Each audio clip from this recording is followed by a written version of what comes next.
നമ്മളിന്ന് ചെയ്യാൻ പോകുന്നത് ലൈസിൻ്റെ പാക്കേജ് വെച്ചിട്ടൊരു പോസ്റ്റർ ഡിസൈനാണ്. അതിനായിട്ട് ഞാൻ അടുത്തുള്ള കടയിൽ നിന്ന് ഒരു പച്ച ലൈസ് മേടിച്ചിട്ടുണ്ട്. ഇത് വെച്ചിട്ടാണ് നമ്മൾ പോസ്റ്റർ ഉണ്ടാക്കാൻ പോകുന്നത്. അതിന് നമുക്ക് ഫോട്ടോഷോപ്പിൽ ആദ്യം വൈറ്റ് ഒരു ക്യാൻവാസ് എടുക്കാം. അതിലേക്ക് നമുക്ക് ആവശ്യമായിട്ടുള്ളൊരു ഇമേജ് എടുത്ത് വെക്കുന്നുണ്ട്. ഇത് ഞാൻ ജെമിനിയിൽ ക്രിയേറ്റ് ചെയ്തൊരു ഇമേജാണ്. ഇപ്പോൾ അത് ഞാൻ പ്രോപ്പറായിട്ട് അലൈൻ ചെയ്ത് വെച്ചിട്ടുണ്ട്.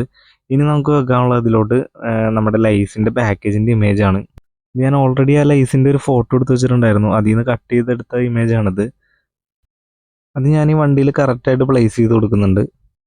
പിന്നെ അടുത്തായിട്ട് ഞാൻ ചെയ്യുന്നത് ആ പൊട്ടറ്റോസ് കാര്യങ്ങളൊക്കെ കട്ട് ചെയ്തിട്ട് ആ ലൈസിൻ്റെ PNGയുടെ പാക്കേജിൻ്റെ മുകളിലായിട്ട് ആഡ് ചെയ്ത് കൊടുക്കുന്നുണ്ട്. അപ്പോൾ ആ വണ്ടിയിൽ ലൈസ് ഇരിക്കുന്നത് പോലെ നമുക്കൊരു ഫീൽ കിട്ടും. ഇപ്പോൾ അത് ഞാൻ പ്രോപ്പറായിട്ട് അലൈൻ ചെയ്ത് കഴിഞ്ഞിട്ടുണ്ട്. ഇനി നമുക്ക് അടുത്ത വെക്കാനുള്ള ടൈറ്റിലാണ്. ഇത് ഞാൻ അധികം നേരം ടൈം സ്പെൻഡ് ചെയ്തൊന്നും ചെയ്ത ടൈറ്റിലല്ല, ഞാൻ പെട്ടെന്ന് ചെയ്തെടുത്തൊരു ടൈറ്റിലാണ്. അപ്പോൾ അത് ഞാൻ കറക്റ്റായിട്ട് ആ പോസ്റ്ററിൻ്റെ സെൻറ്റർ ഭാഗത്ത് മുകളിലായിട്ട് അലൈൻ ചെയ്ത് കൊടുക്കുന്നുണ്ട്. അപ്പോൾ നമുക്കിത് കുറച്ചും കൂടി റീഡബിളായിട്ട് കാണുന്നുണ്ടെങ്കിൽ ബാക്ക്ഗ്രൗണ്ട് കുറച്ച് ഡാർക്കായി കൊടുക്കണം. അപ്പോൾ ഞാൻ അതുപോലെ ബാക്ക്ഗ്രൗണ്ട് ഡാർക്കായി കൊടുക്കുന്നുണ്ട്.